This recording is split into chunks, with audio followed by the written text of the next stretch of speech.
extremely happy he's back. I've celebrated that publicly, but Alex nailed it. Elon is taking the biggest risk here.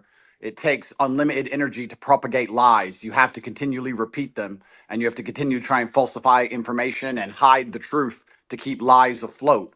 And this simple purchase, you call it simple, the purchase of a simple website has literally cracked the matrix in real time. And it becomes extremely difficult now to run the psyops they were previously running and enslave the populace, which is their primary goal. So Elon is a hero, absolutely. And the risks you are taking, Elon, I don't think many people at home actually understand the gravity of the risks you are taking, because your ability to speak freely is heavily leveraged against your insignificance. You're only allowed to speak if nobody listens to you. And if you get big and people start listening, they're going to come at you hard. And I think I'm not completely versed, but from what I understand, Elon's already suffering the lawfare tactics, which they're going to do. They're going to keep pulling out the hat to try and slow him down or stop his. Andrew, let me interrupt before I forget. I don't give him any attention. The same law firm that came after me with these PR firms. You've just dropped out, I think, Alex. It's just dropped out. Anyone else can? Yeah, I think he got a call. Now you got a call. Yeah, go ahead, Alex. There is a 3-letter agency running this. Not all of them, but let's just say it starts with a C and it ends with an A. Sorry, go ahead, Andrew. Yeah, absolutely. And there's liberal NGOs which will sponsor agents of the Matrix. They'll sponsor females to end up in a house party and then lie to try and then put you in a Romanian jail cell and get you sitting with the cockroaches in a dungeon. And it's a very scary world where you get to a point where you're only trying to tell the truth, and they're going to punish you for that using endless lawfare. And this battle has only just begun. But the Matrix has truly cracked now, and it's going to be extremely hard to lie to us like they did before with X, the way it currently is. And I think it came at exactly the right time. I almost, without trying to sound pessimistic, there was a point where I kind of felt like I was losing hope. You couldn't tell the truth about anything. Everything was a lie. Everything from head to toe was a lie. And they're trying to lock us all back in our houses again. And we can finally talk about it. It's truly heroic. And Elon's taking massive risk, and the respect I have for him for doing that is enormous. Absolutely. I mean, this is what happened. I'm going to shut up. So I want to hear from Elon, but this is so historic. Elon Musk's courage, and it's true, I'm saying, has broken the back of the globalists. They'll never be able to turn this around again unless they have a nuclear war. Elon Musk has broken their back. Yeah. Well, I guess some people are afraid to die, but I am not. And you know what? It's kind of crazy because I was talking to someone the other day and I was explaining, they were asking about my seizure, how they took all my houses, all my money, all my cars, blah, blah. And I said, you never truly own anything on this earth anyway. You can have a piece of paper that says you own it, but if you piss off the government structures, they just get a judge to stamp a different piece of paper and you no longer own it. The only thing you own is your soul and your integrity. And this is the one thing they cannot take away from you, no matter what they do to you. And that is the best feeling on earth. It doesn't matter if you can sell your soul to the devil and repeat what they want you to say, but then you truly own nothing. And yeah, I think that as history books look back on this pivotal moment when X was finally freed and the information of the world could finally be spoken freely, I really do believe we're on the right side of history. And if you were to ask me if there's anything worth dying for, it would be for the freedom of humanity and to be on the right side of history. So I agree with you absolutely, Elon. Yeah, absolutely. I'm just generally in favor of civilization and the furtherance of civilization. And I think we should always be concerned that we can regress as a civilization. And if you study history, you can just see the arc of one civilization after another as the civilizations rise and fall through history. We've been in a period of civilization rising very rapidly, but we should be concerned that we may be cresting, we may subside, and there are many times where I get late stage civilization vibes. And I'm just worried that maybe we're cresting as a civilization and perhaps headed for a fall. So, yeah. Well, I agree with you because I truly believe, and a lot of people have said this before me, this is not an original idea, but I think as AI and machines and tech increases, a lot of people are going to be deemed useless by the overlords. And then you have to sit and decide, what are they going to do with all these people who have hopes and dreams and they want healthcare and they want a garden and they want a house to live in and they don't want to be treated like cattle? They're going to become extremely inconvenient. So I don't think many people at home understand that this war cannot be avoided. I've had a lot of people who understand why they threw me in jail in Romania and understood I've done nothing wrong. And they said to me, why do you take up this fight? Why you don't just delete your Twitter and disappear and drive a Ferrari all day? And I explained that this war cannot be avoided. You're either on the front line and you're fighting for something, or you're sitting waiting to die. You're waiting for the Mongol horde to come over the horizon and chop your head off. I totally agree. And just to throw this in there, if you read, and Elon, I knew you were doing great work. When I saw you 6 months ago at the World Government Summit, where they're all saying we're going to make everybody eat bugs and we'll make the decisions to put microchips in them, and you said we don't want a centralized system, we want a diverse system, we want firewalls. And I don't agree with this Tower of Babel you're building. They know that we go through cycles, and they want to artificially create a great reset collapse, in their own words, to make everybody else poor, consolidate power, and they'll have a smaller type 2 civilization for themselves. And I think you're trying to build a type 2 civilization, or even a type 1 civilization, I should say, for all of us. And Right. you said we need to have a debate about.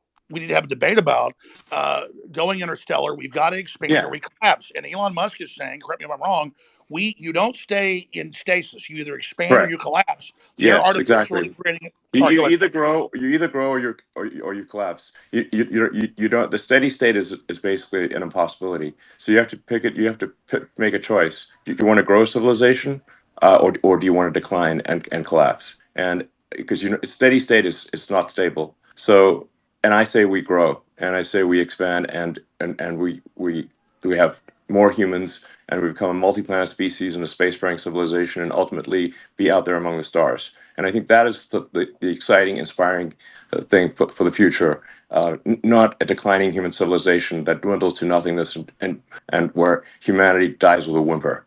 And that's the bottom line. I think it is the battle of people who believe in humans and humanity and want it to expand against people who are so selfishly going through the earth and so selfishly orientated that they don't care about expanding civilization. They just want to control the humans that are currently here. And And it's Andrew, I a totally it's a agree with you. hubris And and an Elon, arrogance. I totally agree. Let me throw this caveat on it because I've read the writings of Bill Gates and Klaus Schwab and the Club of Rome. They know we could easily expand. There's plenty of room, There hundreds of is. billions of known galaxies. They know that this is just a seed that's going to not just grow into one giant oak, but an entire forest, an entire universe. And so they want to shut everybody else down because they can't deal with the competition, the Elon Musk that come out of the general public. They want a global tyranny so they can direct it and control it so that they direct the expansion. And we can't let that happen because they literally talk about in Agenda 21, the official UN plan, a 90% world population reduction. So we need to go with the Elon Musk plan. And that's why I tell people that get upset, they go, Elon Musk is involved in every advancing technology. The globalists are pushing that too. Well, technology is like a gun. It's whose hand it's in. And so we need the gun in the people's hands, the gun of expansion, instead of in the globalist hands. And so just because Elon Musk is on the cutting edge of every technology, don't fear the technology like some troglodyte. Fear us not being in control of it. And Elon is saying we need to be an expansionary human explosion of competition and freedom, not some new dark age with a tiny breakaway civilization that's only working for itself. Sorry, I'm ranting. No, but you're completely right. Because if Elon doesn't push these boundaries, they will push these boundaries. And once they have the sole control and the monopoly over such technologies, it's over for all of us. And I don't think most people understand. It simply is the humanistic view against the death cult view. And there's people in the world who have no Yes. interest in they have no interest in growing humanity, no interest in advancing the species as a whole. Their interest is in power and Sure. control. And all they want to do is have absolute power over the people that currently exist and their children. And you can talk about all the perverse reasons they want to do those exact things. But it's truly scary. And all the people at home who don't really understand the gravity of this fight, they seem to think it's right wing, left wing, ha ha ha. Yes, It's a big exactly. joke. That they're thinking about it the wrong way. It's sorry, I just got a little X here. But you're totally exactly. This right left is it's the wrong way to think about it. It's the sort of the extinctionists versus the pro-humans. And once you see that it's extinctionists versus the pro-humans, then it becomes very clear. So, Elon, when are you going to? I know you got 100 irons in the fire, but when you talk about we need to create a plan B for humanity, well, that's really No, it's not. plan It's not a A. plan. I mean, An as I said, alternate, an alternate, an alternate master plan. Because the globalists are in oh, control right now. You're trying to wrest control with us, helping. I mean, when are you going to put out your battle plan, or are you already putting it out in pieces? no, I mean, what I'm saying is that actually, I think we should expand humanity. Like basically, we should have basically more kids. Population should increase. And and we should become a multi-planet species and make life multiplanetary. Build a self-sustaining civilization on Mars.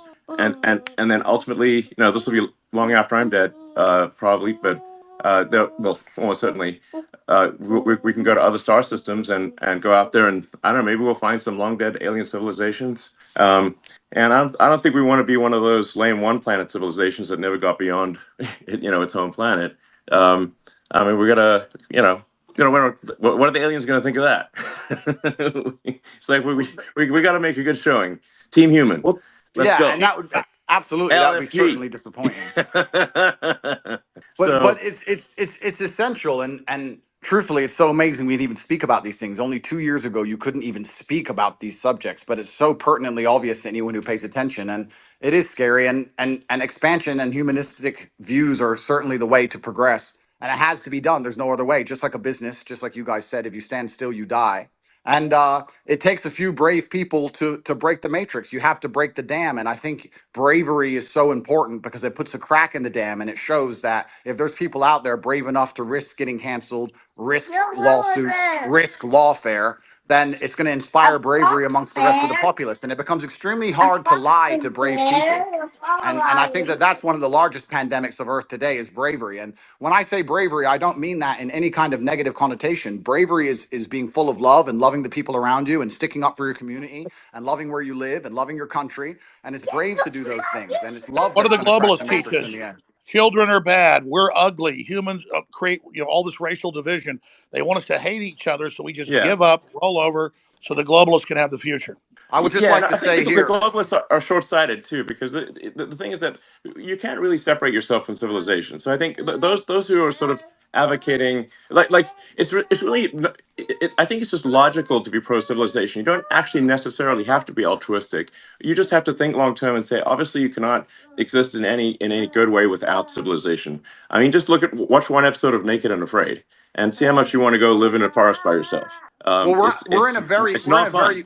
we're in a super pivotal moment now, and the reason we're in a pivotal moment is because the machines cannot do the policing as of yet. My brother and I often True. talk about how bad COVID would have been if they had Terminator machines. You didn't have your mask on. You couldn't even appeal to the empathy of the person who knew how insane it all was. As soon as the Yeah. machines control the policing, it's absolutely over. And we're not that far away. So we're in a very pivotal period now where the bravery that's required to resist the globalist oppression has to happen now. Soon the I technology absolutely, will exist, and it's I over for absolutely agree. everybody. We So, we are so, we are so at the critical crossroads right now in the entire future of the human destiny, and I called it Plan B, but I mean, Elon, what do you call it? Just an alternate plan for humanity? Because we could have a debate because the Black Rocks and the globalists are right now in control. They were 100% control. You and others have helped wrest it to maybe they're in 80% control. They're losing control very quickly as people discover what they're doing. But what would you call the debate and the discussion about a pro-human future? Just team humanity? Yeah, Team Humanity, absolutely. That sounds good. But I think something that is really important is like you just literally have to have kids, or there's no next generation. I mean, Alex, do you have kids? Yes, I do. I'm not as prolific as you, but I wish I was. They're the best thing in my life. I have 4. Okay, great. And Andrew?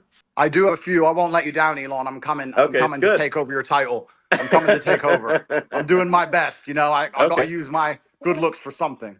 Well, I so, think we need to. I hear. I think we ought to encourage people to have kids And and this just is the bottom line argument. This is what is so important. We just talked about how the globalists are ultimately selfish and only care Well, about look at their own power and most of the control. globalists don't have children, and Yeah, Of yeah, course, but because they're here's selfish. the when you thing. have You a child, guys are all attacking the globalists, but if you ask a globalist, like I have friends who I would consider globalists, you ask them, their ideologies are aligned that they believe that somebody living across the world is just as valuable as somebody who lives in America. And I know, there's they've already arguments. enslaved the third world, and they're No, using them as but that's not how everybody who you would categorize as no, you're a right. There's a lot of globalist useful thinks. No, idiot globalists, that's but the not. globalists at the top are depopulationists. That's their Oh, so religion. so so maybe if you want to look at the top, you can say globalists at the top. Some of them might have that view, but if you just talk to an ordinary person who views themselves as a globalist, they're not saying, "Oh, I'm evil." They're not an evil person. They just have this belief that every human being around the globe is equal. That's I would all call they're that looking an at. So internationalist. That's an internationalist. A globalist wants one world government run by corporations. yeah, well, I think you can label them differently, but I think if you talk to somebody who's Well, a Henry globalist, they're gonna. Kissinger was a globalist. Zbigniew Brzezinski was a globalist. I'm not trying to be mean to you, but their number one rule is the Earth is too small. We can't expand. We've got to bean count and put everybody on rations. We've got to social engineer and end the normal human program because humans are failed, and they want to turn us into factory farm humans. Those What, that are allowed to survive. Yeah, I think what, they're. I'll let me, answer the Well, question. I'll answer the question sorry quickly. guys, if we can just say like some of these titles are a little confusing. If say someone's an internationalist or a globalist, I think where what can achieve some disambiguation here is to say like, does someone have as an axiomatic belief that there are too many people on the earth, or do they not? Do they believe that the earth can sustain the current population, or do they think it cannot? Now, the reality is Earth can actually handle a human population probably 10 times larger than the current Yes. population. Earth is actually very sparsely populated by humans. We only see density because if we're a dense urban environment like New York or Boston, London or something like that. But if like here would be like a good test. If you took a plane from LA to New York and you try to drop a bowling ball and hit somebody, your chances of success are basically zero. You'd have to drop 10,000 bowling balls, maybe. Yes, you just and I'll tell you sort of something that may scare people a little bit is that there are thousands of objects falling onto Earth from space all the time. But how often do you hear about someone actually getting hit by falling Right. by meteorites? It's I think Absolutely. very And there's one known case of a woman in her house getting hit by one. Elon, yes. I want to just respond to Ed actually for a second because again, when it comes, I think it's good to get a good counter view here. I think that there's two different things going on, Ed. And I know what you're trying to say, but there's a separate point about your obligations, right? So you can, and I believe a lot, everything has been said about the importance of expansionism for humanity being pro civilization and expansion pro human race to win. That's like a separate axis, though, from saying where are your obligations where you are, right? So we talked about procreation and family, then we talked about the nation. Well, look, I have two kids. As a father, my moral obligation, I believe, is first and foremost to my family. And then, let's say, as a president, my moral obligation is to the citizens of the nation that I lead. And then you can worry about hunger in the Congo or whatever else needs to happen in the Darfur or in other places. And so I don't think that you're saying necessarily that that life. Charity begins at home. Charity Exactly. begins And at that's home. not saying that that life abroad is any less valuable inherently. And so when you say like the globalist view is that all it's saying is that all life is equal wherever it is on earth, it's not like I think the view, an alternative view is countering that.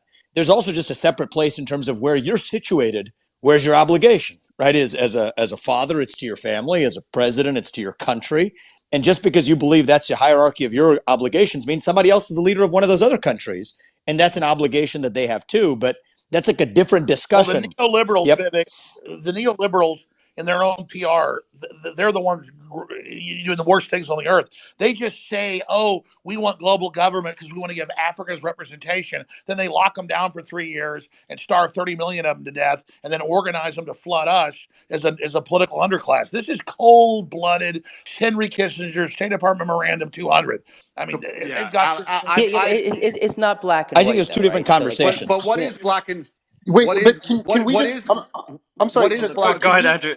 Go ahead, Andrew, and then we'll Listen. go to Dave. Andrew. Okay. What I do believe is black and white is simply if you read a history book, you'll see the worst things that humanity have ever done have been done with good intentions. That's what's so bad about evil acts is that people Road to think they're hell. doing the right thing. And that's the most dangerous thing about it. And this idea that they look at all human life as sacred and all the same, I actually disagree. I think the reason they will prioritize people in a third world country, for example, you'll say it's because they see us as equal. I think it's because they see us now as spoilt and annoying. They don't like that we need pensions and living space and healthcare. They simply want slaves and a robot class, and they'll do anything it takes to get it, and they'll get it from anywhere they can. And when someone comes along and says, "But my intentions are good," I'm not interested in that because you can name any Holocaust or any atrocity in history. The people didn't think they were the bad guys. They often thought they were the good guys. And I guess the easy way to look at life is you want to be having as many children as possible. You want to pray other people do the same, and you want those people to enjoy freedom. And anyone who's coming along restricting speech, restricting access to certain things, restricting movement, restricting, all they're doing is trying to restrict so they can control. And nobody in a history book ever who did that either was the good guy. I think it's very clear to see who's on the right side of history and who isn't. And I advocate freedom for everybody. If I disagreed with absolutely everything Alex said, I'd still be glad he's back on X. And these people can't even handle a different opinion. Do you think they're going to allow the people who have a different opinion to them to share water or share food or share anything else once they have And the absolute reason they don't control? want another opinion is they want to misrepresent what Elon Musk or Andrew Tate or Vivek Ramaswamy or any of. I'm telling you, they want us silenced so they can lie about what we said. Yeah. I have a quick. I agree with you. I have Like, a. I have a agree. quick. Hold on. We'll go, Jackson. I'm going to go to you right after Dave. Yeah, Go ahead. I mean, I'm Elon. just saying, I agree that with you there. I think that a lot of the media and a lot of these platforms do want to silence voices because they want their voice to be heard louder. So yeah, I definitely hear you there. I definitely don't. I definitely, as when it comes to globalists, I think, it's not black and white. You're not either a globalist or you're not. I think people fall in between, and there's different reasons for why people might feel one way about one, you could say globalist idea and another. So I mean, I don't like painting people like, with a black and white pen, because I feel that everybody falls somewhere in the middle. All I I just know say is this: what? that there are people that want a corporate world government whose aim is depopulation and not giving the general public access to technology by lying about resources and literally saying carbon dioxide that plants breathe is evil, and then telling us the world's going to end in 2030 and the ice caps are all going to melt, and none of that's true. So our children basically give up on the future and decide not to have children. That's all I'm saying. And Elon Musk is promoting an optimistic, pro-human future that the science and evidence shows is real and that we need. Gentlemen, I have to Yeah, go. yeah. I just All want right, to go. be sort of yeah, exactly. I want to be clear about See my you, position. I'm super pro-human, and I mean all humans. Humans in America, humans in somebody's got Africa, their thing open Asia, peeing. and Somebody's everywhere got else. their phone open in the bathroom. Yeah, Phone. that's Vivek. Vivek, that's your phone, Vivek. I'm not able to mute you. Vivek. um, Perfect. Go ahead, Elon. um, Sorry about that. so, well, I hope you feel better I now. feel great. Thank you. Sorry about that, guys. Um, so yeah, I'm super pro-human, like for Team Humanity here, and I just think we want to make sure that people have a positive view of the future, and like I think I encounter a lot of people who have actually very pessimistic conclusions about the future, and if you try to unpack that and say where does that pessimism come from, and I think like these are like good people, like they have good intentions. I think they think about things often come from is believing that that there are too many humans on the planet. This is false. Earth can easily sustain far more than the current population, and but they've been told this thing and they've believed it, and it is false. I'm going to sign I'm out, very I'm gentlemen. very pro environment. Bye, Obviously, I Andrew. think I might have done more about more. I've certainly I might have done more for sustainable energy than maybe any single human. So I would consider myself an environmentalist, but I also believe in physics and reality and not sort of being alarmist about things. Well, something you said was really smart, and because I've seen the equations. I'm not a mathematician or rocket scientist like you, but we need the fossil fuels to get to the new technologies and that is transfer true. over. You can't cut Yes. them all off and then not have it. They're blowing up the bridge that gets them there. Yes. Gentlemen, Andrew. what I would like to say, Go ahead. my final point, I would like to say, I often get asked by people who follow me, they say, who do you think who controls the world? Who do you think the Matrix is? And I use the Matrix as a very simple way to explain that they purport a false version of reality that everyone buys into to keep your mind occupied so they can extract your body heat from you for the soulless machines, which are essentially the globalists we're talking about.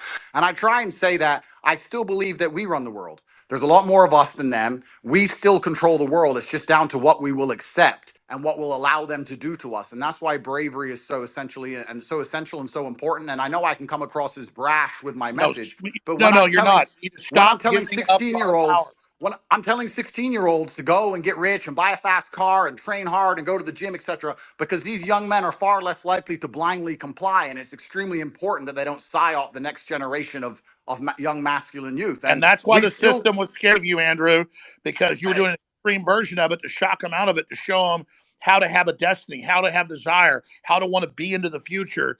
And then that's the same thing in a different way. You're right. We still control the world, and it's down to what we will accept. And it's going to take bravery and love. You need to love the people around you, and love the human race, and love the place you're from. And I just want to wrap up by saying that I would never kill myself. And if they put me back in that dungeon to starve, I hope you will all do your very best to get me out, because I'm in a very precarious Andrew. legal Love you. situation. Can I just throw something out, because I'm going to talk to Elon Musk here and everybody else. And this is surreal. Andrew Tate and Vivek Ramaswamy. This is crazy. John. I've got a friend I want to get on. We also have Mark Dice, who's really stood up for free speech. He's on the line if he can get a quick. I'm going to leave Alex, but I just want to say welcome on Twitter, and I think there will be more truth than not, all else equal. So hail to the truth. Thank you, gentlemen. Take it easy, guys. Bye bye. Thank you, Vivek. Bye. Thanks, Andrew. Thanks, Vivek. I have one quick question. Jack. So I guess the premise as to why Alex was banned for so long was that, he supposedly lied about an atrocity, and that goes against X community guidelines.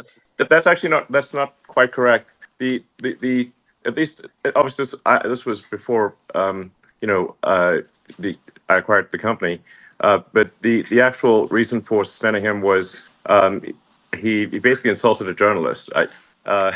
Wasn't your purpose for keeping him? Well, he believed banned? that because the media had said that. Now he's learned that, right? I'm just going off of what. I just looked at the logs for reason for suspension. That was basically a third strike violation. The third strike violation was insulting a journalist.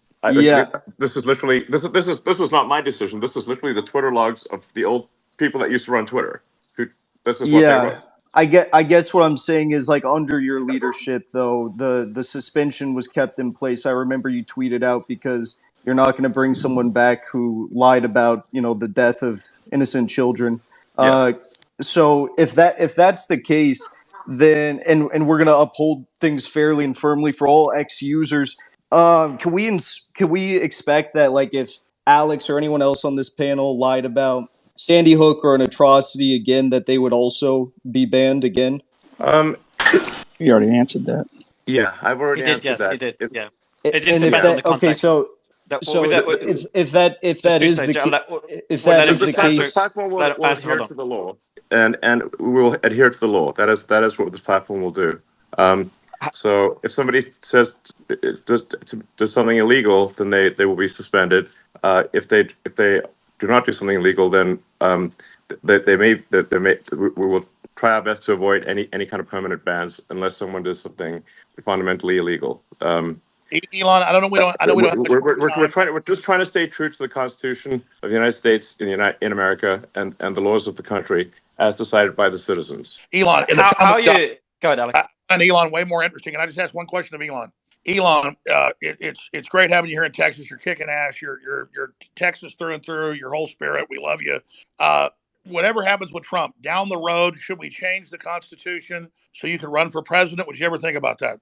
I would like to stay as a technologist and build rockets and electric cars and technologies that hopefully have a good effect on the world and advance civilization.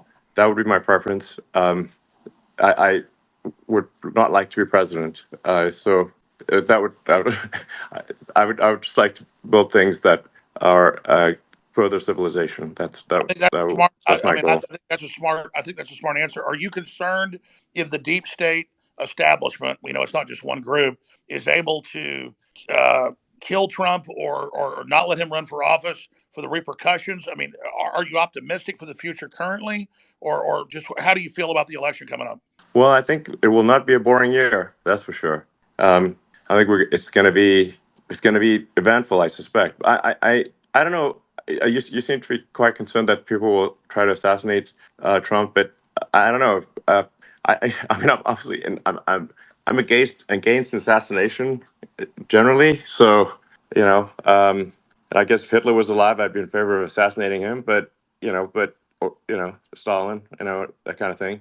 I would be too. Your attitude is we can sell the world on freedom and humanity 2.0 and a new renaissance. The establishment will just step aside because our ideas are so good. Is that what you're saying? Look, I think what I'm saying is that I think it is very difficult to predict the future. That we're certainly going to have a very contentious election, and perhaps some contentious elections worldwide.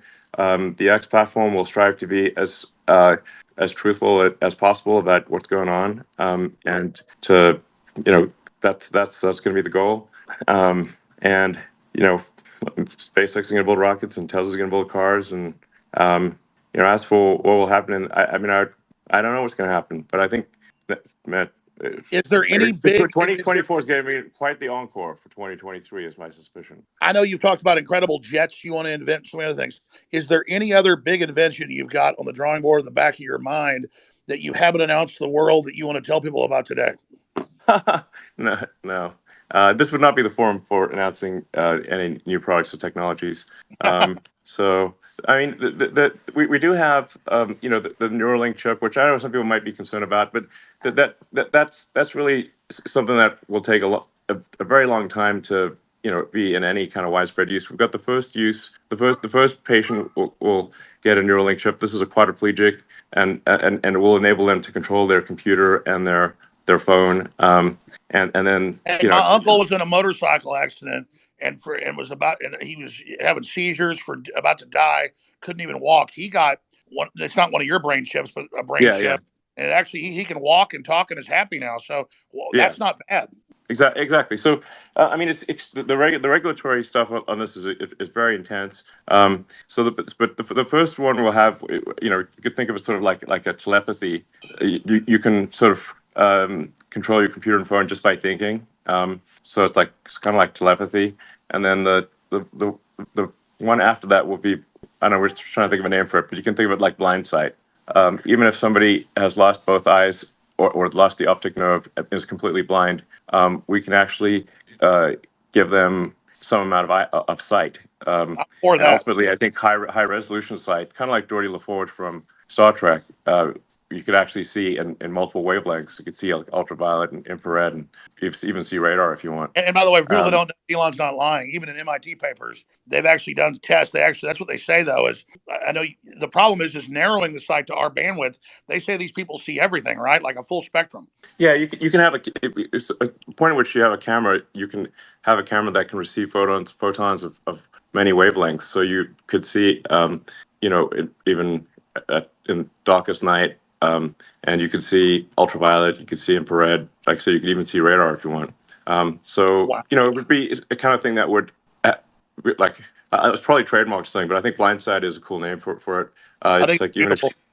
Yeah. Can we get one question from Mark Dice, because this is the best interview ever? Mark Dice is a great journalist. He stood up for me for the last 5 years when nobody else would. Mark, quick question from Mark, please. A comment, really, just to reinforce to everybody listening, all the journalists, and thank you, by the way, Elon, for unbanning Alex, for everything that you're doing for the platform, for humanity. But I just want to reinforce, and I'm glad you retweeted this, Alex, the reason why Twitter cited Alex being banned, contrary to popular belief, not because he entertained some conspiracy theories about Sandy Hook, as crazy as they were, and Elon just confirmed that the Twitter logs said this. He confronted Oliver Darcy, a public figure on public property, when he was working in the capacity of a journalist, and they cited that as. But Mark, that's old news. Let's move on from Alex Jones. Well, we're talking to Elon Musk. What's your question for Elon Musk? I didn't see the Twitter file. In the Twitter files, can you release data about the choices that were made regarding the trending list? Because the trending list drives the news cycle, as you know, and they can create a self-fulfilling prophecy by manually inserting topics in there, getting people to talk about them. It becomes a topic. It becomes news. Did I miss that in the Twitter files, or was that just not released? I would like more data on the manipulation of the trending list to manipulate the news cycles over the previous ownership. Yeah, well, there was a significant manipulation of the trending list, and worldwide. I mean, you can just, I'd say, like, as a general rule of thumb, whatever conspiracy theory you've got about Twitter is probably true, even more true than you think it is. Are you taking precautions? Now, good. Yeah, I think the path to having a sort of a clean system is maximum transparency. So that's why, like for community notes, the software for community notes is completely open source. You can see every line. The data for community notes is completely open source. You can see the data, you can see the logic, and you can independently create the community note conclusion. So you can tell right away if there's manipulation, and there's always going to be some, with these things. It is not black or white. There's always going to be some degree of manipulation, but you just want to try to put as much sunlight on it. As I say, sunlight's the best disinfectant. You want to have it be as clear and transparent as possible. This will minimize the amount of manipulation. So the more visible something is, the less it is in the shadows, the cleaner it will get. Will not be perfect, but it will be much better than something that is hidden. One other point, I hope that you're making precautions for the possibility of X being banned from the App Store, using it as a save to home screen type of a feature. As you know, that's probably a very real possibility over the next 12 months. But one other thing here, and again, appreciate your time. I would also just politely ask that the InfoWars account and Owen Schroyer and Rob Dew, they're employees of Alex, be unsuspended. They were lumped in with that initial suspension. And maybe I think it's time. I do believe CNN violated the terms of service of harassment. They posted a video a while ago, years ago, showing them harassing a poor old lady because she shared something on Facebook that originated from Russia. And you can see on the house, they show up to her front yard, you can actually see her address, the number plate right on her house. And that's still on Twitter. So, but Mark, let's not become them. Let's just Yeah, thank Mark. exactly.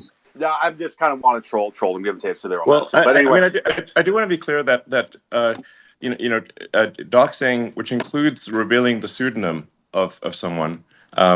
So I want to be clear. Sometimes some publications have claimed that revealing the pseudonym of someone is not doxing when it obviously is, will result in at least a temporary suspension. We will be very reluctant to give permanent suspensions, but we will give temporary suspensions for any kind of doxing activity or anything that endangers the health of another person in a meaningful way. And that I includes take it you major don't like Nikki. publications. That it does not matter who you are. It doesn't matter how big you are or small. I should say this. There is one. We do have a UN exclusion rule, which is that if it's a head of state recognized by the UN, even if they say things that are kind of crazy, which they do, then we don't suspend a head of state. Just for the same reason that the UN allows heads of state to say crazy things at the UN Assembly. But because we need to hear what everybody has to say. I was just going to ask, I guess you don't like Nikki Haley's idea of basically doxing everyone? No, I hate it. Hey, yeah, that's crazy. Mark, look, the thing is that a lot of people obviously would face repercussions from their employer or from their government or from some organization if their identity is revealed, and that therefore inhibits the public dialogue. So people, there've been professors who've been suspended for favoriting things on old Twitter. They literally got suspended for just tapping a favorite button. This is so you can say, like, look, if a tenured professor can get suspended from their job for just liking a post on the X platform, then obviously there is some need for people to be able to post things anonymously. Otherwise, they simply will not be able to speak their mind. Absolutely, they're losing their job. It's anti-whistleblower, but I just want to say this because I think the community notes is the best thing ever. Even if somebody says something really horrible, I think there should be some buffer zone to at least let them respond as much as they can before they get banned. Because what I see everywhere is the PR firms will say somebody has said something they didn't say. They create this woke mob response. Then the person's taken down. And then most of the time, it's not even true what was claimed. General? Yeah. Anyway, we're very much going to err on the side of freedom of speech, which is really just saying, in America, we're going to uphold the Constitution of the United States, and that's what we're going to do, and uphold the laws of the country. And if the laws are changed, we'll then change our behavior to match the laws, and we'll do so. And we also can only match the laws in other countries, because sometimes people will say, well, why don't you demand freedom of speech in some other country in the world? I'm like, well, we don't make the laws in that country, and if we don't adhere to the laws of the country, they will simply cut us off. And so we can't do more than that. So that's Oh, we're basically What, it's just, what about the other factors, Elon? Before going to General Flynn, you've got obviously laws, but you've got the revenue still running a business, and you've got external pressure. How do you balance all these when fighting for free speech? well, we're gonna obviously favor free speech. I believe my action has been very clear in this regard. That if it is a choice between money and freedom, we will pick freedom. General? Yeah. Hey, thank you, Mario, and thanks for hosting this thing. You're doing a wonderful job. This is really a question for Alex and Elon, a statement. And I wish Andrew and Vivek were still on, but we've talked about these different sort of array of forces between the globalists and the humanists, or whatever the right descriptors are. What I would really like to see, and I would love to hear Vivek's take on it, because I think he's such a wonderful debater. I'd like to know if there's possibility to set up a intellectual debate between the Alex Jones, Elon Musk, Andrew Tate, Vivek. Probably throw Tucker in there. Maybe there's Joe Rogan, against an intellectual debate against the Klaus Schwab's, the Bill Gateses of the world, and then there's others. They in won't that do category. it because we'll kill them. Well, General, it's a great idea. I disagree. I mean, this is how we fight today, right? We are fighting in an information domain. Andrew, I wish he was still on, because I'd love to hear his take. Because Andrew starts to imply, and there's a lot of people that imply this. We're going to move to something that we don't want to, a place that we don't want to be, because of this. Frankly, what I see is a globalist takeover, and I'm all with you, Alex, and you and I have talked about this a lot. But what I would really like to see is an intellectual debate and a challenge. I mean, otherwise, because 2024 is going to be for the United States, is going to be a historically consequential moment in history, and I would prefer that extraordinary session that I've been listening to for the last couple of hours here, and I would really like to hear, at least Alex, because you're on, and I think Elon's still on. What do you think about setting up some type of intellectual debate, or at least array on X? On X as Yeah. well, doing it through Spaces. Well, on like X, on X, or however. Yeah, I would love to see them come on X to do this, because this would be wonderful. Let me Would you, Alex, would you be open, you and Elon, would you be open for such a debate? Well, let me just throw this in, because I'm chomping at the bit here, and then Elon will take over. It should be on X. They had the last Republican debate, and it had like 5 million viewers. This is going to have 50 million viewers. We keep acting like dinosaur media even still matters. It should only be held on X. And I would love to see it in this format, or with an added video component to it. Yeah. Yes. We Challenge their intellectual Spaces, by the way, ideas. so I'm sorry. that's coming soon.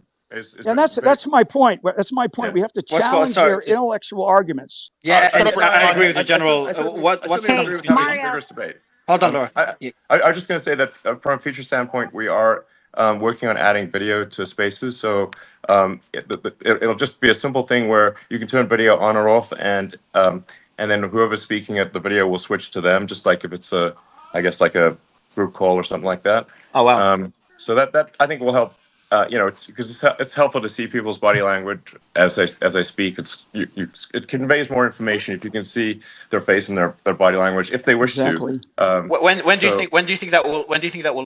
We're hopeful we hope to release that functionality before the end of the year, but certainly by early next year. Huge. So that's a big technological announcement. That's a big one. That's big. Yeah. Oh, okay. I'll go to CJ. But that's very big, so that's pretty easy, frankly. But yeah, it'll be cool, I think. Yeah. Well, it's just fascinating how far Spaces. I remember being on Spaces since the early days, pre-Elon, to see how far it's gone, and to be able to have discussions like this. I don't think the audience understands. There's never been any platform where voices from all sides, voices that were censored before, we're all speaking in one place. Oh, let's be clear. There's been more innovation since Elon took over than the whole before. I'll jump off, but I just want to say thanks to Elon. Since the rather embarrassing Ron DeSantis situation, I really have to credit the X team for making massive improvements to Spaces, because it basically did not work at scale until a massive amount of work was put into it. It obviously broke rather embarrassingly in the Ron DeSantis situation. And we didn't realize how fragile and weak it was. And since then, we've put massive work into making Spaces actually robust and be able to have, you can have, at this point, millions of people listening simultaneously. Let me be which is clear, quite Elon. difficult to do. Elon, I've never seen an interface that works this good. I mean, you've got a whole how you're doing this. And General Flynn did bring up the best question in the last 2 hours. So I'm sorry I was like getting so excited I interrupted the general. He's absolutely right. We should be challenging them to debate us. I agree with you, General. That's really a key point. I'm saying they're too cowardly to do it. Jack, How do we Jack, your mic, you can mute it. I can't mute you, Jack. But yeah, go ahead. Just quickly, before you continue, Alex, Elon, I don't know if you remember, I think the first space you came on, and we hit 100K live listeners, and it broke, so it wouldn't show. Yeah, true. I don't know how you do it, we're Alex. 109,000 right now, 109,000. Yeah, I don't know how you do it, but I know that that we have to do it. We don't have I think we are in a place where we don't have a choice right now. I think the intellectual arguments on their side, I just think that they're going to fall flat, and they don't really have a good argument. And Elon mentioned it early on about how much energy it takes to lie. I mean, it just does, to lie to so many damn people. But we have to pick this fight. It has to be intellectual. Our intellectual arguments are much stronger.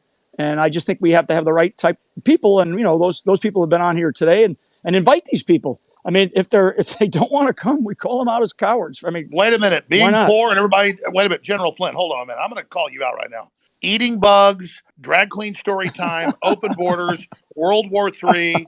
You're saying that's not how you're saying their plan isn't wonderful?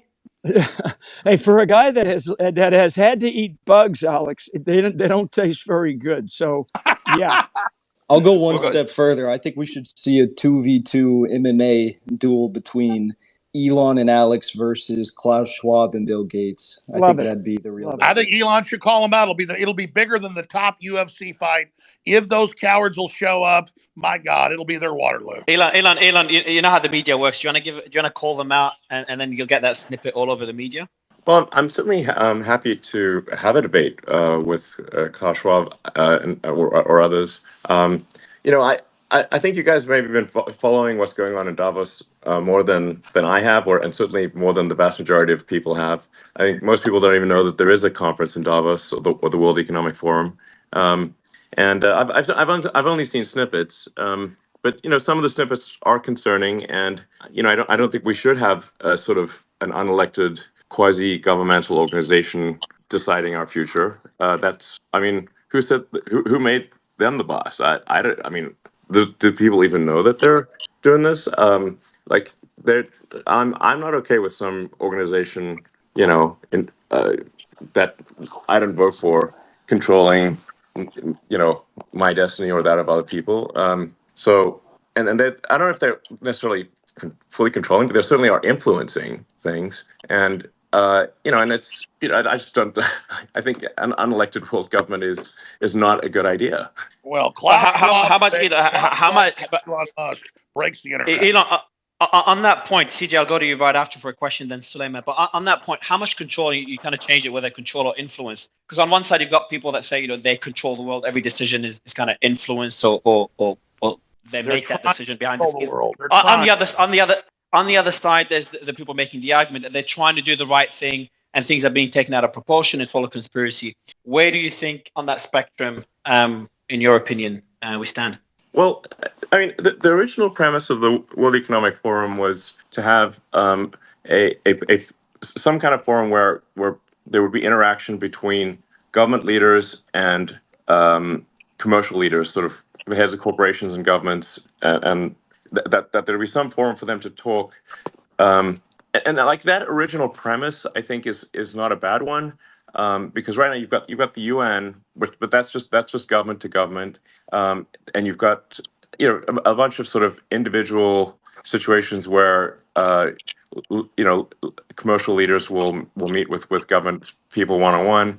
But there's the sort of the good part of the World Economic Forum is it's probably good to have some dialogue between commercial leaders and government leaders internationally. That's I think the positive side, and that's originally how I heard about the World Economic Forum, and I was invited to speak there many years ago, which I was just too busy working, and I was like, well, I can't really go spend 5 days in Switzerland. I have work to do in America.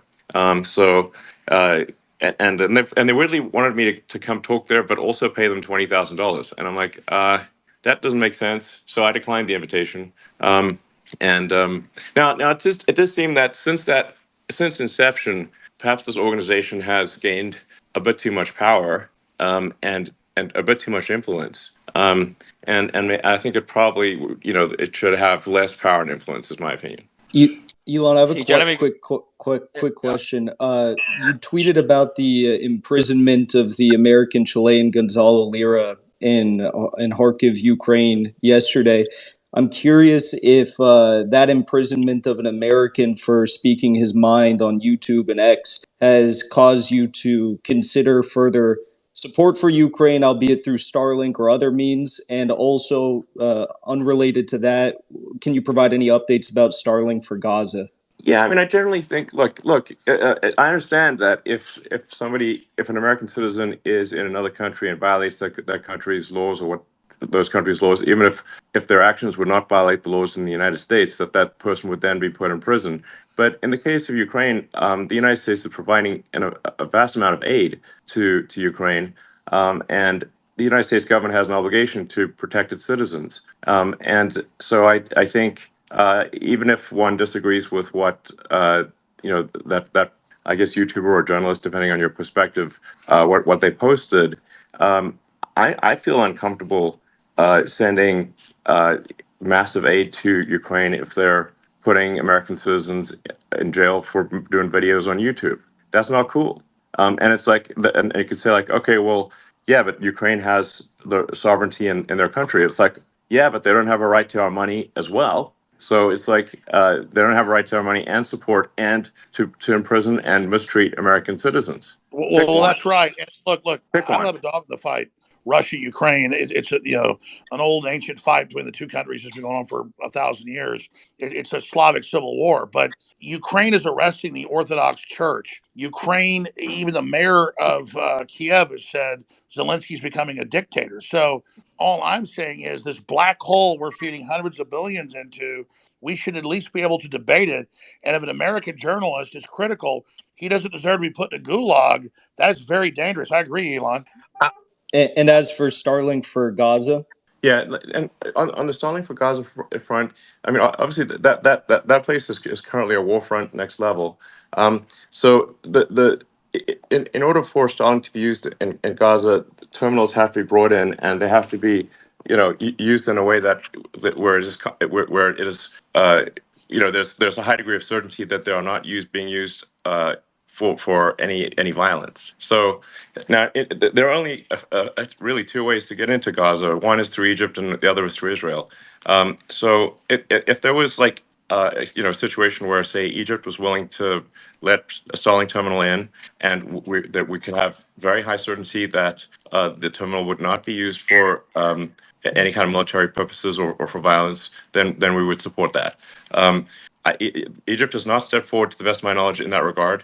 And obviously, we're not going to be played for fools here, where if an organization would perhaps pretend to be using Starlink for peaceful purposes, but then actually use it for violent purposes, we will basically ask for a webcam on that thing 24/7, and if there's the slightest concern about it being used for violent means, it would be turned off. So that's the situation there. I mean, it is a very difficult situation, and I am sympathetic to Israel, but I also I'm sympathetic to civilians in Gaza. So it's not. But I'm Elon, pro-human, to be clear. And 100%. so Elon, yeah. it's just like, here's the deal. I'm not pro-Russian. I'm not pro-Ukraine. I hate the war. I'm pro all of them. I agree. But when you learned that they were using Starlink to rig up robot boats to blow up battleships when Russia said they were going to launch nukes if they did, you didn't sign up Starlink to be a weapon system. It's very fair to say it's my company. It's my. Well, yes. To be clear, the Crimea and the sort of sea around Crimea was an officially sanctioned area by the United States, and we were not actually the Starlink cells were not turned on in Crimea and the area around Crimea because of U.S. law would prevent us from doing so. The there was a Ukrainian attempted attack on the fleet in Sevastopol, and I got an emergency call saying like, "Hey, we need to turn on the cells um, around Sevastopol." And I'm like, "Well, that's currently a U.S. sanctions zone. We would need permission from the U.S. government to do so." And in fact, I don't, and it would also mean that we are directly complicit in an attack on the Russian fleet directly. This is it wouldn't be there's no plausible deniability here. Now, if even though I'm not the biggest fan of President Biden, but if President Biden had called and said as the as the president of the United States, I'm asking you to turn the cells on, I would have done so. But we did not get any such call. We were only called by the Ukrainian government, and the Ukrainian government is not my boss. So it's like, and so we can't, like, it would actually be illegal for me to turn on Starlink cells at the request of a foreign government, like in a territory sanctioned by the United States. That would actually be They were a setting you violation up. of U.S. law. So it's like, They were setting you up like Timmy it's Bad Pigs. yeah, but the media misrepresented it as I turned off the cells. This is not true. They were never on. So and if I had turned them on, I would have broken U.S. law. And I would need an exemption from the State Department and express written permission from the president in order to And turn that's them why on. Blinken. Yeah. So, and I do think we need to be cautious about escalating that war, and we need to find a path to peace, and not sacrifice the flower of Ukrainian and Russian youth, ultimately for nothing, or for a few miles of territory, which is currently what's been going on for the past year. Do you think with the Elon, sentiments? I've got a question. Let me. So Yeah, what is the question? let me go to CJ and I'll go to you. Let me go to Yeah, CJ and I'll go to you right after. CJ, been Mario. waiting for a You while. said Mario, Yeah, thank you. Laura. Thank you Yeah, so go ahead, much. CJ. Yeah, thank you so much, Mario, for hosting this. Elon, my name is CJ Pearson. I'm a 21-year-old conservative activist, and I currently work at Prager University. And General Flynn made a really important point a little bit earlier about how Twitter has made it super accessible for conversations like this to happen, debates and discourse. And Alex, I think, also made the point earlier that if you look at the debates and the viewership that they've had, you don't really see them reaching all that many young people via traditional cable channels. And one idea that conservative activists like myself have had, different Gen Z conservative influencers have had, is having a Gen Z moderated debate or town hall with the Republican primary candidates and exclusively streaming it here on X. What would you think about something like that? Do you think that would be a way for America's next generation to hear different ideas that they obviously aren't hearing currently on their college campuses? Well, actually, I don't believe in exclusivity, but I think that not doing it on the X platform makes no sense. Things should be done on the X platform because it is the most widely accessible platform. It is where you will see it has by far the most reach. The X platform has by far the most reach of anything. Although like I don't this conversation, I don't know, might top out at maybe a few 100,000 people live, but it will probably go viral afterwards, and I don't know, probably have 10 million people listen to it, or 20 We've million. had It's going to be Elon pretty nutty. on the mutiny space. We had 18 million listeners from memory Yeah, no, when we did the Russian exactly. mutiny. So I mean, the way to think of this platform is that there, on an average day, there are over 250 million people on the platform. That's an average day. But some days it's more like 300 or 400 million, and a really crazy day could be like 500 million. So I mean, we're at times we're starting to approach 10% of all humans who are online are on the platform. Well, Elon, So the it's a very bottom big line number. is, And we're not Elon, even, and we're obviously not active in China. It's not, X doesn't work in China. It actually works on international phones, but not domestic phones. And I believe it is also does not work in Russia. So that's it's more. I think we do exceed 10% of all humans at times on this platform. So it seems crazy to ignore this platform because then you're just going to reach far fewer people. well, Elon, bottom line here, the proof is in the pudding. You judge a tree by its fruits. You are the only massive platform that's open and free. People are hungry. It's exploding. This is the example for the world, and we're trying to stop war. We're trying to create a pro-human future. This is what this is really all about. I've been very honored.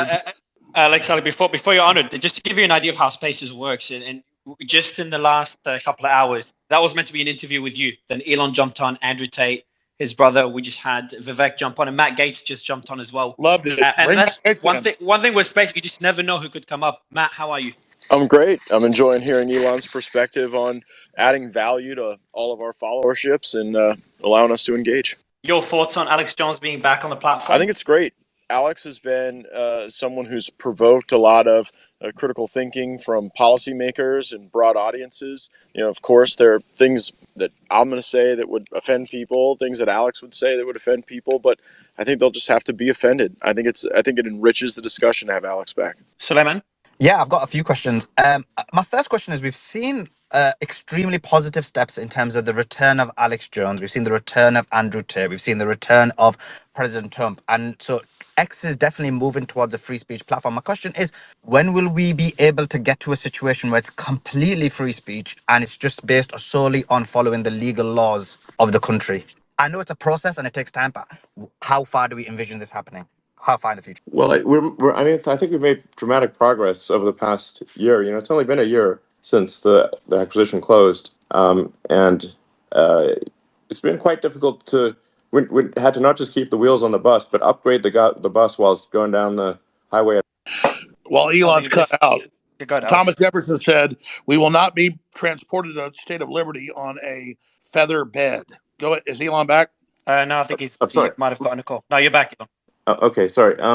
Yeah, just saying it's been quite difficult to keep the wheels on the bus and upgrade the bus while barreling down the highway at 100 miles an hour. So that's kind of where but I think we've made tremendous progress in a year, and I think that progress I think is accelerating. And we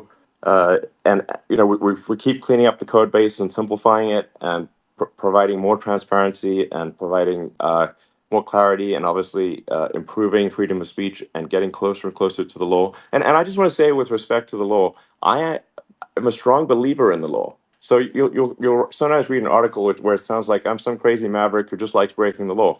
It's like I am subject to so many laws that I might be hundreds of thousands of laws, maybe millions. When you think about Tesla and SpaceX and Starlink and all the countries that they're in and all the regulatory regimes and all the rules and regulations that we have to adhere to. And the amazing thing is how closely we actually adhere to the law and follow the law and do what countries believe is right and legal. And once in a while, in a very rare case, I might disagree with the law or regulation, but we will not willfully violate it. So what I'm trying to say is I'm extremely law-abiding. Elon, I totally agree with you. I don't know how you have the energy. People talk about Trump's energy. Your energy is insane. Where does your energy come from? Going back to being a child, did you because we know the universe is a loop or a figure eight, it doesn't just go in one direction. Did you have inklings of the big things you were going to do? Or when you were a child, did you have any foresight about what you were going to be doing? No, not really. I just I liked technology and like taking devices apart and fixing them and building things, and I loved science fiction, fantasy, like Lord of the Rings and Heinlein and Asimov and Star Trek and Star Wars, and I didn't know what I was going to do. I like programming computers. I found programming computers to be intrinsically interesting. Not because I thought I'd have a job. Actually, I didn't think I'd have a job. I know you could even make money writing computer software, but I was just interested in it in and of itself. So I'd program computers all night by myself, which is not, it doesn't appeal to everyone. That's, I think, actually quite an unusual thing to want to sort of type strange symbols into a computer all night, essentially by yourself, is not what most people want to do. But I did like doing that, and but also like hanging out with friends and stuff. But no, I didn't think any of this would happen. I would say I have a philosophy of curiosity, which is that trying to understand more about the nature of the universe and our place in it, and that's why I studied physics, not for career reasons, just try to understand how the universe actually works and what has good predictive value, and physics has got very good predictive value. So that's why I studied it. Then And give us your predictive value, gut level. Elon Musk. I mean, this is like beyond any Hollywood movie where we're at right now. Does humanity survive? Gut level. You've got all these great children. That means you bet on humanity. Do we make it to the next level? And what is the next level? Elon, you there? sorry, While yeah, waiting for yeah, yeah. go ahead. So you need one needs to think of the future as probabilities and not certainties. So then any given action that we do can affect the probability of a good outcome. There are no certainties that I can determine, or at least I do not have a crystal ball that can So predict we're this. changing the future.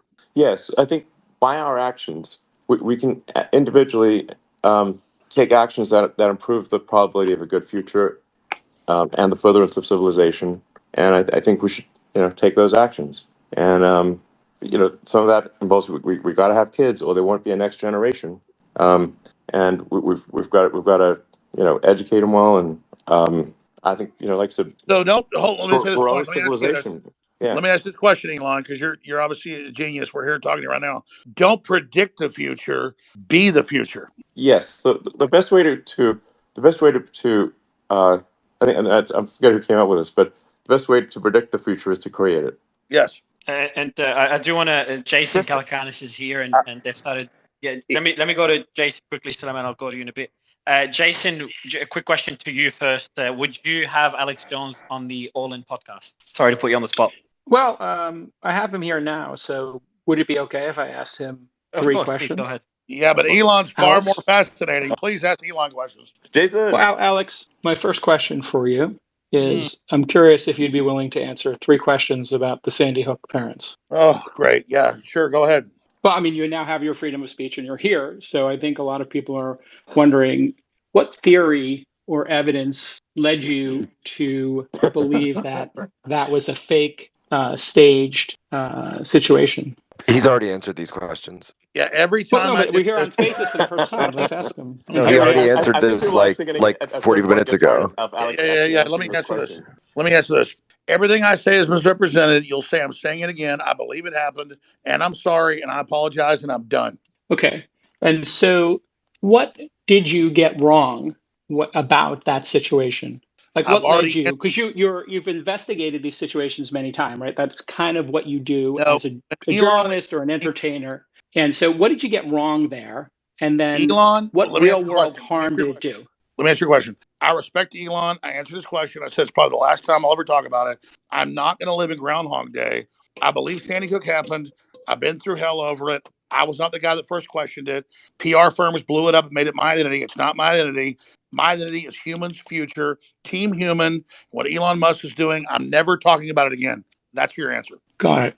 Okay. So, what would you do differently in the future, when going after some conspiracy theory like this? And do you believe that when you go after these conspiracy theories, they can have real world harm, i.e., your fans knocking on the Yeah, door I of got it. Sandy Let me Hook answer the parents? question.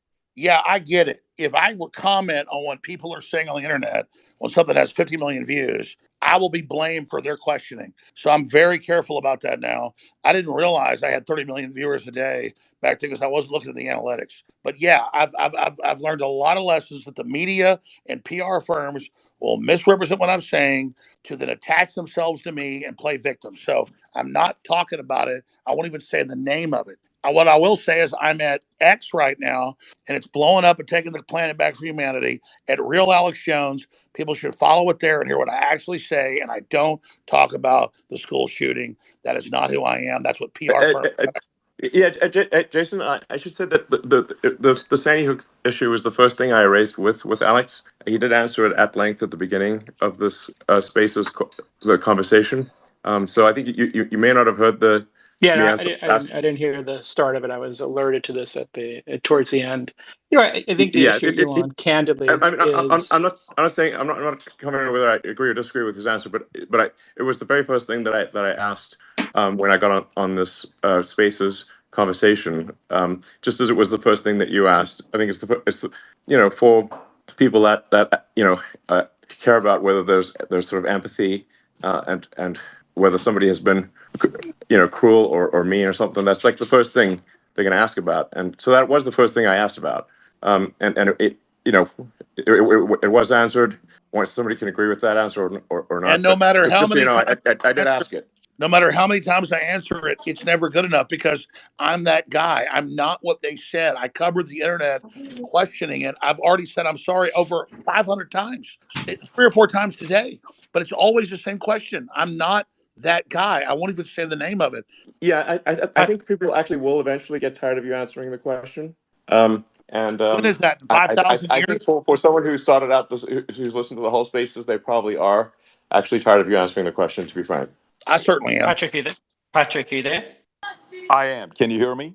We can, yes. Fantastic. I don't have any questions. I just have a comment to make. The biggest thing is, and I heard Jason's question, and I know Alex answered it at the beginning with Elon, opening it up with him. I had Alex on. I don't know, Alex. It was a couple months ago or something. You were on. We had a great exchange together. The best part about this is the following. I applaud Elon for the fact that just a few months ago he said he's not going to have Elon on, he's not going to have Alex on. And then after seeing what the audience wants, the survey comes to 70-30, and keeping that commitment for allowing Alex to be on. The people who have different strong opinions, who are humanists, who want to defend freedom of speech, defend the same rights that we have, we're finding each other. And I just want everybody to remember this. Go back to September of 2022, when Professor Galloway said Elon is full of it, he's not going to buy it, he's toying with all of you. And then Elon bought the company. Whatever the price of the company was, some said it was 50% more. It was a $20 billion company, $30 billion company. He paid the entire number. He didn't have to do this. If that purchase wasn't to be made, think about where America would be today. I want everybody to think about that part. It's been 13 months since then. It's pissed a lot of people off. The fact that, Elon, I applaud you for standing up to folks who you're saying what you're saying to advertisers, where what do you have to do? Be a slave to them? They have to constantly put that fear in you. We applaud you. You got a lot of people backing you up. Alex, it's great to have you back on.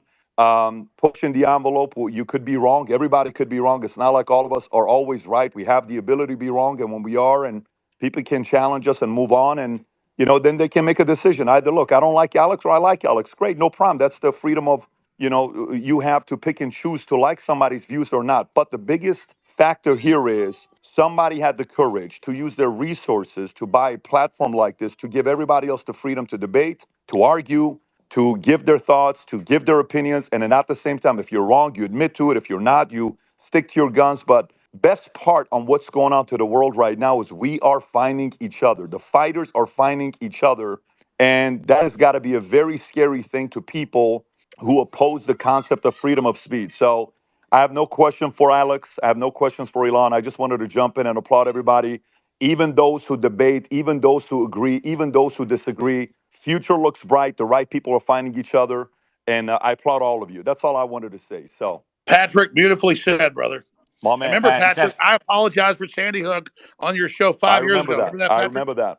I remember that. Patrick, question for you then. You've been here a few times and you've uploaded Spaces and X. When is the show? I think you've got 2 million subscribers on YouTube. When will the X version launch? When will the X version launch? I've never had a conversation with Elon. We've never had a sit down. I totally support what they're doing. Right now, what we're doing is we're starting to upload all our episodes on X, as well as we're putting on other platforms. But the direction this is going, with a few asks that was made where we can now watch the video on 2.0 speed. I'm a 2.0 speed guy. I X like to marks the speed it up. spot. X marks the spot. X is it. No, I totally see it going that direction, but no, I mean, look, it's look what's going on right now. Look at this live. How many people are on right now? I don't know what the number is. 100 and what's 118,000. 119. 108 119,000 on a Sunday, where I'm sitting in my backyard right now watching my 4 kids play soccer, and we're able to jump on and have a conversation like this. This is insane. The power of what's going on with this, This is the I future. I think this is just the beginning, and the right guy is driving it. So future looks bright. Zev? Yeah, this question is for Mr. Musk and Mr. Gates. So during the 2020 election cycle, we saw a lot of people be either deplatformed or noted for making claims of election fraud. Now, at the time that those claims were made, there was no way of knowing they were true or untrue because they hadn't been litigated yet. So going forward, as we're coming into a new election cycle, Mr. Gates, is there anything being done legislatively or in the House to ensure that that doesn't happen again? And the same question would go to Mr. Musk. Thank you. The strongest, I think, influence on that censorship regime right now is the Missouri v. Biden, litigation and the injunctions there that are being resolved, and some sort of the public humiliation we've put some of the senior DOJ and FBI leadership through as they've had to fess up to the nature of some of these emails and contacts. We've brought the journalists that have been covering this, Schellenberger and Taibbi, forward to kind of repeatedly try to set that deterrent. But I think that it's not just about election. It can be about any number of the things that the federal government wants to control the four corners of discourse on. And these are the people who would have would have banned Galileo. And yet, when people want to share evidence or experiences or concerns, you can't have the Department of Homeland Security and CISA working alongside NSA and FBI on those projects. Otherwise, people start to fear that if they're not proactively censoring, that they run afoul of some sort of legal regime. And it's also sickening if you just track the extent to which a lot of these senior lawyers oscillate back and forth between big tech and the senior positions in our government that decide these things. So Republicans in the House should be taking a stronger stand. In my view, we should be putting riders on the funding for CISA and FBI so that anything that would occur there would be so clearly outside the law that it would draw sanction. But instead, we continue to govern by these continuing resolutions that don't gate resources away from that censorship. Well, actually, Congressman Gates, the fact you mentioned that about the FBI and CISA, this has been the huge thing that's come out of the Twitter files, and it was a two-way street. So while you're tracking what the government was doing in 2020 vis-a-vis censorship, really leaning on regards to the Hunter Drive laptop, which we released in October of 2020, this is actually a huge question for X going forward into 2024, because Elon, you've said that you want to be in working in conjunction within the confines of the law, but the question is if that law is being enforced by the law enforcement agency of the FBI or the DHS, and then they come to X and say these posts need to be censored, this information need to be censored because we've determined whatever it is. How does X make that determination? Well, if we believe that something is not in accordance with the law, then we will ask a judge or jury to make a decision. I've So actually been yeah, here. we, If we, we it's don't we don't have much of that. That is the best we can do. I just want to. You just cut out again, Elon. You got a call. Oh, sorry. You're back. You're back. Yeah, I just want to be clear that the X platform will aspire to be as neutral as possible, and that's to be as open and transparent as possible. I think we will be.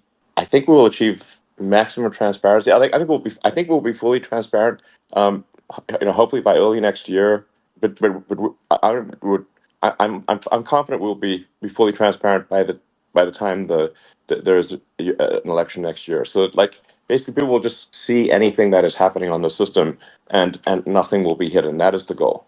Well, if those agencies, though, the FBI, the DHS, et cetera, if they reach out to X, I believe they called it defensive briefings in 2020 regarding, which eventually culminated in the censorship of Hunter Biden. If they started reaching out again, would that be something that you or the team, and no, I can understand if you don't want to answer now, but you would consider making public? We will be as transparent as possible with that. And frankly, if I think a government agency is breaking the law in their demands on the platform, I would be prepared to go to prison personally if I think they are the ones breaking the law. Redhead, and then Alex and Penny. right, great. Thank you. Hi, everyone. I'm Josie. I'm the redheaded libertarian on X, and I'm a revolutionary historian, and I do outside media work at timcast.com. I just wanted to jump back to X as a free speech platform. Elon had mentioned constitutional speech will be protected, and there's some confusion as to what that constitutes. Constitutional speech. So I just wanted to help kind of clarify that for some listeners who might have questions. So the speech and expression which are not given protections in America under the First Amendment include incitement, defamation, fraud, obscenity, CP, fighting words, and true threats. The government does have power to make blanket regulations on speech, including time, place, manner. That's usually done in the form of permits. And when it comes to slander and libel, those are defamation adjacent and need to be proven, as there's no such thing as a false opinion under the First Amendment, only a false fact. But many times, by the time the due process is through, the damage has already been done. I mean, we saw that with the Me Too movement, particularly with Justice Kavanaugh. We saw that with Alex Jones, the Tates, Nick Sandmann, Kyle Rittenhouse, where the kind of propaganda machine took over, and truth was lost for a period of time. So when it comes to obscenity, that's the hardest constitutional violation to prove when it comes to the expression of that, because it has kind of a standard of I know it when I see it. So there is something called the Miller test to determine whether something is deemed legally extreme. So I hope that Yeah, helps. so we're not doing drag queen story time here. We're not calling for violence. We're not hacking websites. We're promoting freedom. That's why we're censored. Yes, Alex? exactly. Yes. Hi, I Yeah, just Alex. wanted Hey, to. Alex. No, you're good. I just wanted to thank Elon for his commitment to free speech, reinstating Alex. Of course, welcome back. And I just wanted to, I think it was Mark Dice earlier who raised this with Owen Schroyer's ban. I just wanted to note that it didn't have anything to do with the InfoWars thing. It actually had to do with the fact that he called for people to come to a rally. And Media Matters actually did a hit piece, and they said that it would violate Texas's social distancing order. So that's how they actually got him banned, was through a Media Matters hit piece. So in response, Twitter 1.0 banned him. So I just wanted to get any thoughts on that. It's perfect timing. Elon, maybe you can also give us an update, if there is any, on Media Matters and why you decided to sue them. Yeah, Media Matters is an evil propaganda machine. So I just generally am against evil propaganda machines, and so we are suing them in every country that they operate, and we will pursue not just the organization, but anyone funding that organization. I want to be clear about that. Anyone funding that organization we will pursue them. So Media Matters is an evil propaganda machine. They can go to hell. I hope they do. So Based. yeah. Benny? So Oh, sorry. I need to just step off the call at this point. So I just have some family obligations. But I think it's been certainly a very interesting conversation. I suspect this will go viral. Probably snippets of it will go viral in a way that don't entirely represent the situation. I hope that anyone who reads about it or hears about it actually just it takes the time to listen to the entire Spaces conversation. It will be saved. I suspect there will be probably many millions, if not tens of millions, of people listening to the conversation. I just hope that they listen to the whole conversation and not just small parts of it. Elon, I totally agree. And let me just say, thanks for reinstating me. I'm going to do the best job to not be misrepresented. And I thank you. And I thank you for the freedom you're promoting, the pro-human future. We're on Team Humanity. Thanks for spending 2 hours with us plus. And this has just been surreal. It's really been amazing. So X is where it's at. Thank you, Elon Musk. You're welcome. Like I said, I'm very much in favor of supporting in the United States the laws and Constitution of the United States. And I think if we start eroding if we erode freedom of speech, we erode the foundation of democracy. The bedrock of democracy is freedom of speech, and we must do everything we possibly can to protect that. Thank you. Well, thank you, Elon, for all the time. And I want to thank this whole crew. I'm going to be posting a lot of stuff at Real Alex Jones on Twitter. People should follow us there. And this has been the most epic interview ever. I love this new Spaces system. And it's just good to have my identity back so I actually say what I actually said versus misrepresenting. I'm not perfect, but God bless you all. And I really appreciate Elon Musk and everybody else that is promoting free speech. That's because we don't have free speech. We have nothing. Want more content? Early access? Bunch of perks? Click the links in the pinned comment. AG1 has given me a massive, meaningful boost in energy, allowing me to do a lot more every day, including using my brain more and using my body more. I highly recommend you guys and girls check it out. It's an excellent way to fill in nutritional gaps. It's got 75 high-quality vitamins, minerals, and whole food source nutrients, plus prebiotics and probiotics and digestive enzymes and adaptogens to help you deal with stress. Plus, if you click the link in the pinned comment or head to drinkag1.com/SMR, you can get yourself a 1-year free supply of vitamin D3 and K2. But don't take my word for it. Here's what some of you guys and girls have to say. AG1 has changed my life. I was, as you described, treating myself like a circus, ate like trash, rarely exercised, used alcohol as a stress crutch, cannabis also. AG1 is what gave me the kick in the ass, got me back to the gym, motivated me to do more for myself, family, my business, etc. Keep doing what you do. Now, I know there's some skeptics, the same kind of people who think Elon Musk is a fraud, reading this going, what do you thought? There's no way that's possible, bro. It must be a placebo effect. Believe it or not, this is a recurring theme. If you give your body everything it needs to feel and perform its best, including having a lot more energy, you'll need ways to use that energy. For me personally, that includes more exercise, moving my body more social activity, and more cognitively demanding tasks, including producing a ton of exclusive content over on Twitter and on Patreon, plus my daily YouTube uploads. The proof's in the pudding. On to another testimonial from a viewer of this channel. SMR, you asked me to provide feedback on AG1. Here it is. It has helped with mental acuity, stamina, and intestinal waste management. Can't read between the lines. It certainly helps with regularity and digestion. That's what the digestive enzymes are for. It has also dramatically reduced my cravings for sugar. You guys need to stop eating sugar. It's fucking poison. I'm 50, 5'9", and overweight, aka a fat motherfucker. I think that's a technical term for overweight, isn't it? Is it fat motherfucker or obese? I can't remember. I average 100 hours a week in the West Texas oil fields as a safety supervisor. Jesus Christ, dude. No wonder you're struggling to keep your weight under control. 100 hours a week. Brutal. It has helped me lose weight. It is not an appetite suppressant. It can help fat people suppress cravings, and motivation to be healthier is critical for changing your diet. Love you, brother. Again, this is a great point. It's something people really don't seem to grasp. If you have more energy, everything becomes easier. It's like turning on easy mode for life. A few years ago, before I was taking AG1, my health was trash. I was struggling to get through the day, had afternoon fatigue. The last thing I wanted to do was either use my brain or move my body. Didn't have the energy. Now, my biggest struggle every day is figuring out ways to use that energy. I'm exercising way more, doing a lot more with my friends and family, and of course, my work output has increased substantially. And you can fact check me. Check out the average length of my videos I was posting to YouTube 3 years ago. Need I say more? And one final testimonial. Love this one. Okay, here's the deal for me with this AG1 shit. I'm 41 years old and not the type to eat, drink, smoke, or sleep healthy, so I was skeptical. That being said, here's what I experienced. Day 1, meh. Day 2, afternoon fatigue was about 45 minutes late. Day 3, 0 afternoon fatigue. Day 4, 0 afternoon fatigue plus extra energy. Day 5, again, 0 afternoon fatigue plus energy, wondering, what the fuck, really? See, this is the thing, right? The results for many people are just almost too good to be true. This is the same experience I had. My afternoon fatigue just vanished out of nowhere. I'm like, wait, what the fuck? Why am I not tired in the afternoons anymore? Surely, it's not that AG1, is it? Turns out it was. Day 6 and 7, same thing. Day 8, same thing. Plus, I had the want to get things done around the house that I normally would slack off and not get done. Again, the point, extra energy, you'll need to use it, you'll find ways to use it. Day 9, 10, and 11, and today is day 12.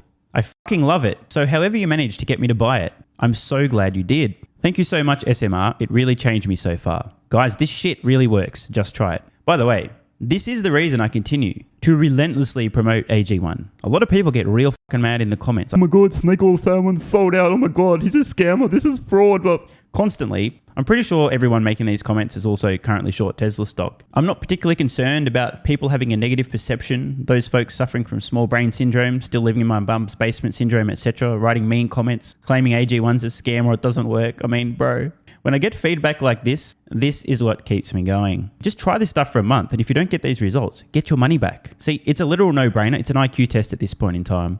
Testimonial after testimonial after testimonial like this. Get your money back if it doesn't work. Just try it for a month, and if it doesn't work, get your money back. Today's the day. It's finally time. Be like this guy who was a massive skeptic, but finally, after 1,000 promotions in a row, caved in, tried AG1, and has results like this. Head to drinkag1.com/SMR or click the link in the pinned comment, and please, let me know how you're feeling in a few weeks' time. Now, if you'll excuse me, time to put my extra energy to good use. I'll be recording some more exclusive content for Patreon and my Twitter subscribers. So click the links in the pinned comment. See you over on Twitter and or Patreon, and don't forget to grab your AG1. Love ya.